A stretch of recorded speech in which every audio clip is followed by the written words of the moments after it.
Hi, I'm Alicia Silverstone, and you're listening to Beyond the Plate with Cappy.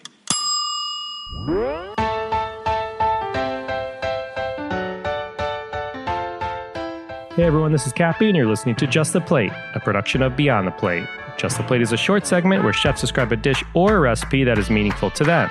Now, we usually have a chef season of Beyond the Plate, but as you know, this is a celebrity season, so some of our guests will be making a dish from a book or a restaurant they may be affiliated with or something they just like to cook at home. You'll just have to wait to find out.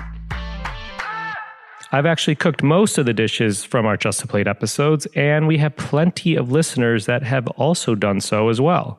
So last week you heard from Alicia Silverstone. She's likely known for her generation-defining role in Clueless. She's done film, TV, and theater, and her performances have garnered award and critical praise, including Emmy and Golden Globe nominations, as well as a National Board of Review award. She's a dynamic and well-connected fixture in the acting, political, and scientific community, and is a dedicated activist in the health and wellness space. She has 2 books, The Kind Diet, as well as The Kind Mama, and she co-created the My Kind Organics vitamin line, which is the first ever food-based, organic, non-GMO vegan vitamin, and they're all great. If you missed last week's episode with Alicia, please be sure to check that out. But for now, she teased like 10 or 15 dishes that she may want to talk about, and it was hard to narrow this down to one, but let's just say we have a lot of cooking to do. She started with one, which were these raw balls, which I was really excited about because I've been wanting to make those myself. Raw balls and granola. I'm on this kick to try and perfect the recipe for how I like it. And I like the thought of a raw ball, just like to give you some energy, pick me up during the day type thing. But she makes these and brings them to her son's school as snacks.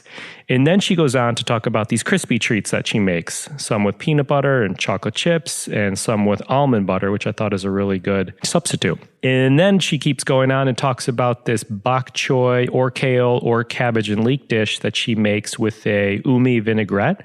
She uses umeboshi plum vinegar, and she has some really interesting tips of what she puts that plum vinegar with, flaxseed oil and the flavors that it brings out. It's really interesting. And then when I thought we were done, she started talking about how she prepares her oatmeal that she makes for her son, which also sounds delicious. So you're kind of getting 4 for the price of 1 in this episode. But I'm going to stop talking. This is Just the Plate.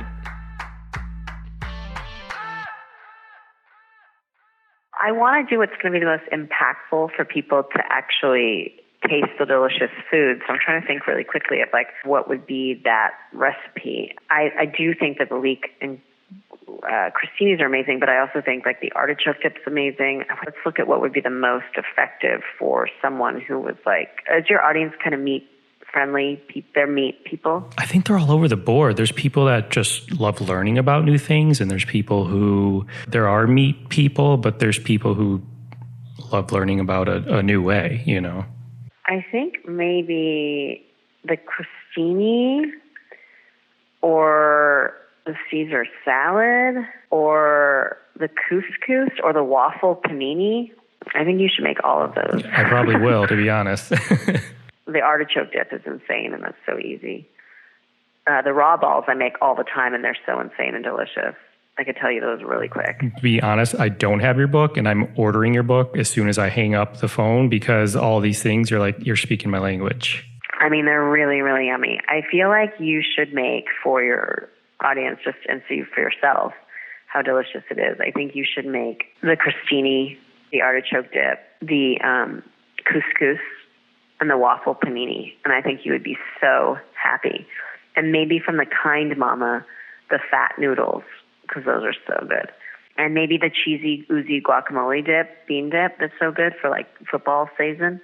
But I can tell you really quickly how I make a few recipes from the book that's just really easy, which is I could tell you about the Rice Krispie treats, I could tell you about the raw balls, and I could tell you about the bok choy drizzled with umi vinaigrette.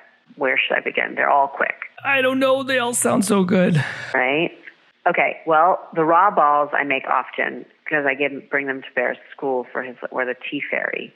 And those are made with, take walnuts and put them in the Cuisinart and you blend them a little bit. And then you add dates, and then you blend that together for a little bit. And then you add maple syrup, and you add a little vanilla, and you add almond butter, some almonds. And then at the end, you're like taking this paste that's like, and you're covering it in coconut. And it's so yummy. Oh, and you need cacao. You put cacao in there. And you just whiz this all up in the food processor. Yes. And that's in the Kind diet. And then another recipe that I make a lot is the Rice Krispie treats. And they are so yummy. You're taking brown Rice Krispies that have nothing in them. They're just like literally puffed brown rice, essentially. It's got no, there's no sugar, there's no added stuff. It's just puffed brown rice. And I think on the brand of the box is Erewhon. I think that's what it's called. And then you put that in a big bowl. And then you're going to take some almond butter. Now, you could do it two ways. You could do it with peanut butter or you could do it with almond butter. So the peanut butter way, you're taking peanut butter and brown rice syrup and you're mixing it on the stove into in a saucepan, kind of like to make it into a thick kind of sticky paste or something, And then so you're just mixing that all together, and then you pour that on top of the Rice Krispies, and then when it's cooled down a tiny bit, you want to mix in some chocolate chips. The other way to do it is to do it with almond butter instead of the peanut butter, and instead of chocolate chips, do raisins. Both are delicious, but of course chocolate and peanut butter. I mean, who doesn't want chocolate peanut butter? But the almond butter raisins are really good too. That is the easy thing, and then you just, literally put it into a glass container or whatever, and they turn into, that's your squares. That's it. It's so easy. It's like 4 ingredients. Another thing I make almost every single day is, I do make it pretty much every single day. You can do it with bok choy, you can do it with kale, you can do it with cabbage and leeks.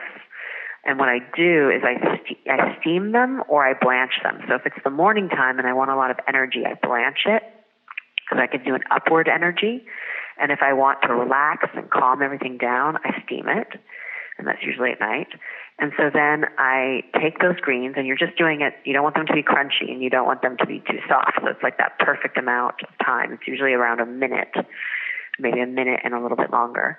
And then you take it out, and then you don't shock it with water or anything like that. You just put it on the plate, and then I drizzle it with lemon, and then I drizzle it with flaxseed oil and a little bit of umeboshi plum vinegar. This is in the book. It's called bok choy drizzled with umi vinaigrette, I think. But I make that almost every single day. And then you could put toasted seeds on top. Like when I do it with cabbage and leek, I'd put like toasted sunflower seeds or toasted pumpkin seeds with like some soy sauce kind of melted into it. So it's got that really yummy, salty crunchiness to it as well. Or you could do toasted sesame seeds. I was just talking about shoyu today with Rachel Ray because she gets a smoked shoyu. Have you ever had that? No. There's some company that makes smoked shoyu. It sounds interesting. So flaxseed oil, really quick. Is there I don't think I've had flaxseed oil straight up. Does it have a flavor, or are you using it more just for an oil? When you have flaxseed oil with umeboshi plum vinegar, this secret's going to change your life because it's like butter. It's like salty butter. It's just the yummiest, sweet, sour, buttery, citrusy taste with the whole combination of the lemon, the umi, and the flax. It's divine. And sometimes I also put flaxseed oil on. I make oatmeal very often for Bear, steel-cut oats, and then I put chopped up, this recipe is also in my book, but I put chopped up apples, chopped up dates, cinnamon, a little bit of salt, flaxseed oil, and maple syrup. And the flaxseed oil acts with the maple syrup like this yummy butter, and it just tastes so good. Oh, and walnuts. You need some walnuts in there. I love these tips. They're fantastic. Thank you. Thank you. Find more on Alicia Silverstone by Googling Alicia Silverstone. I'm kidding. At thekindlife.com. This episode was produced by myself along with Ian Cohen and Joel Yeaton. Find me and keep up to date with this podcast across all social media platforms at On Cappy's Plate or go to beyondtheplatepodcast.com. Beyond the Plate is on Twitter at BT Plate Podcast and Facebook. Please rate, review, and subscribe to this podcast on your listening site of choice. Thank you for listening to Just the Plate, a production of Beyond the Plate. I'm Cappy.